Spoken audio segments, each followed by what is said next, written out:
ગત એપ્રિલના રોજ કાશ્મીરના પહેલગામ ખાતે પાકિસ્તાન પ્રેરિત આતંકવાદીઓએ હુમલો કરીને 27 નિર્દોષ પ્રવાસીઓની હત્યા કરી હતી, જેને લઈને દેશભરમાં ભારે રોષ જોવા મળી રહ્યો છે, જેનો સખત વિરોધ કરવામાં આવી રહ્યો છે। ત્યારે આજ રોજ છોટાઉદેપુર જિલ્લાના બોડેલી ખાતે પહેલગામ હુમલાના વિરોધમાં બજાર બંધ રાખીને સખત વિરોધ નોંધાવવામાં આવ્યો હતો।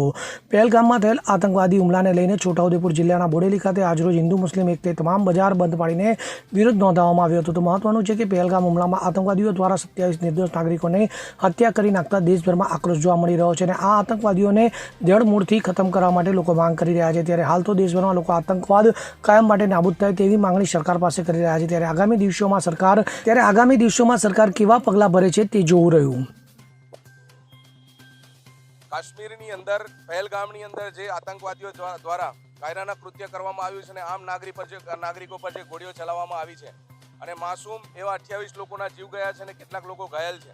આવા સમયની અંદર અમે બોડેલીના મુસ્લિમ સમાજના લોકો તથા ભારત દેશના મુસ્લિમ સમાજના લોકો સરકાર સાથે અને માસૂમ સિવિલિયન્સ જેમનો જીવ ગયો છે એમના પરિવારજનોની સાથે ખડે પગે ઊભા છે અને આવા સમયની અંદર સરકાર જે પણ નિર્ણય લેશે એ નિર્ણયની સાથે ખભોથી ખભો મિલાવીને અમે એની સાથે ઊભા છે અને સરકાર કઠોરમાં કઠોર પગલાં પાકિસ્તાનીઓ સામે લે, આતંકવાદને નાબૂદ કરવા માટે કઠોર પગલાં લે એવી આશાઓ પણ વ્યક્ત કરીએ છીએ। અને આજે બોડેલીની અંદર સજ્જડ બંધ રાખીને તમામ આ માસૂમ જે મૃતકના પરિવારજનો છે એમની સાથે ઊભા છે। શાહિદ મંસૂરી। કાશ્મીર ની અંદર જે આતંકવાદી ઘટના બની અને એની અંદર 28 જેટલા લોકો સ્વર્ગસ્થ થયા, એવા પવિત્ર તમામ આત્માને અમે શ્રદ્ધાંજલિ આપીએ છીએ અને સાથે સાથે આજે બોડેલી શહેર સમગ્ર જડબે સલાક, કાલે કોલ આપવામાં આવ્યો તો તમામ આગેવાનો દ્વારા આજે જડબે સલાક એ બંધ રહ્યું છે। આ બાબતે અમે ભારત સરકારને પણ વિનંતી કરવા માંગીએ છીએ કે હવે પાકિસ્તાનનો ભૂક્કો બોલાવવાનો સમય આવી ગયો છે। હવે ના પાણી બંધ કરવું જોઈએ કે એ બધી બાબતો તો ડિપ્લોમેસી રહી, પરંતુ અત્યારે જે લોકોની અંદર એક આક્રોશ છે કે આજે ખભે ખભો મિલાવી અને આજે ભારત સરકાર સાથે તમામ ભારત દેશનો નાગરિક ઉભા રહ્યા છે। એવા સંજોગોની અંદર માનનીય વડાપ્રધાન શ્રી અને માનનીય ગૃહમંત્રી શ્રીને વિનંતી છે કે આ પાકિસ્તાનનો ભૂક્કો બોલાવી અને આતંકવાદી ને પૂરા નાબૂદ કરી દેવા જોઈએ। આ કાશ્મીરનો જે મુદ્દો છે ખૂબ સળગતો છે। અસંખ્ય વાર લોકોએ મરવાનો વારો આવ્યો છે, અસંખ્ય વાર લોકોને મારી નાખ્યા છે। એવા સંજોગો આપણા સૈનિકો શહીદ થયા છે, આપણા કેટલા સિવિલિયન શહીદો થયા છે। આવી ઘણી ઘટનાઓથી દેશ દાઝી રહ્યો છે।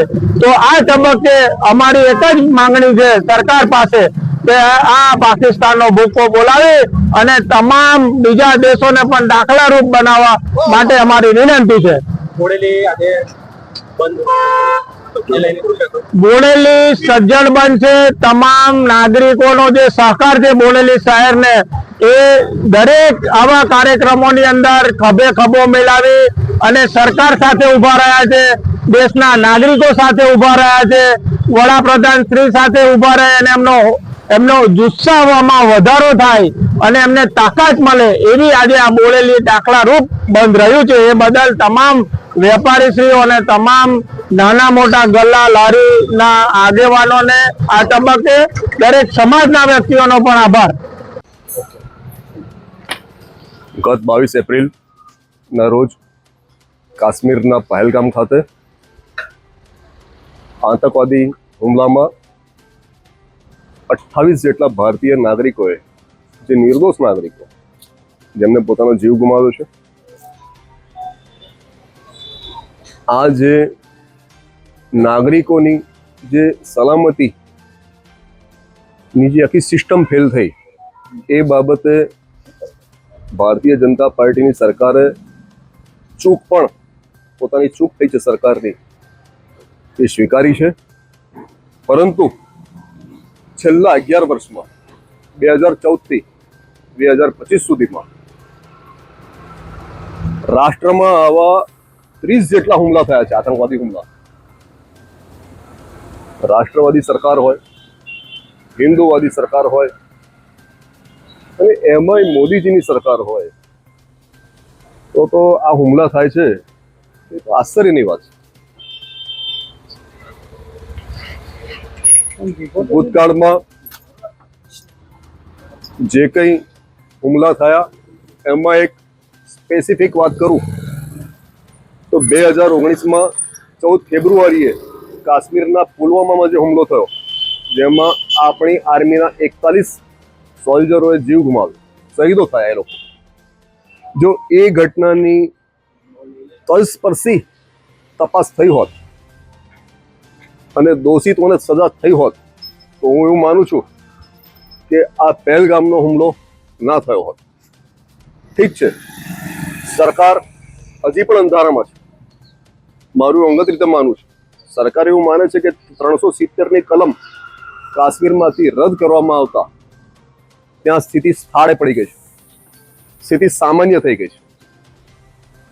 તો આ ઉદાહરણ છે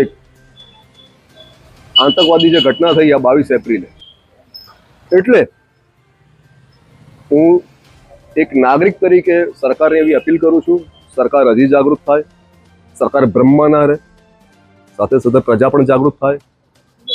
આ કાશ્મીર પર કે પહેલગામનો એક હુમલો નથી, આ રાષ્ટ્રના સાર્વભૌમત્વ પર હુમલો છે. આ રાષ્ટ્રની એકતા અને અખંડિતતા પર આ હુમલો છે.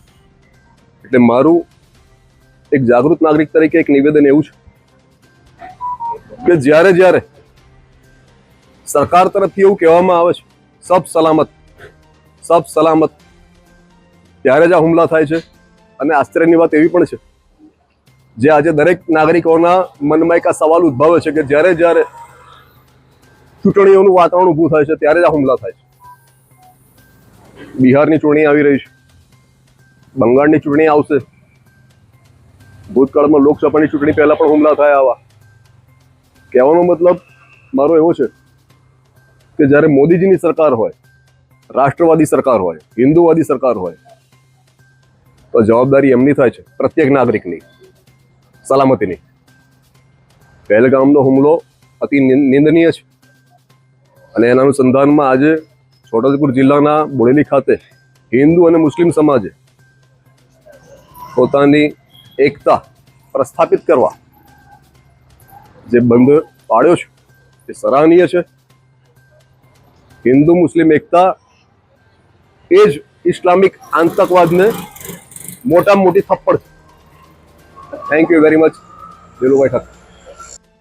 Bureau report CN24 news. હવે જુઓ દેશ દુનિયાની તમામ ખબરો તમારી આંગળીના ટેરવે. ઉઠાવો મોબાઈલ અને Google Play Store પરથી ડાઉનલોડ કરો અમારી CN24 ન્યૂઝ મોબાઈલ એપ.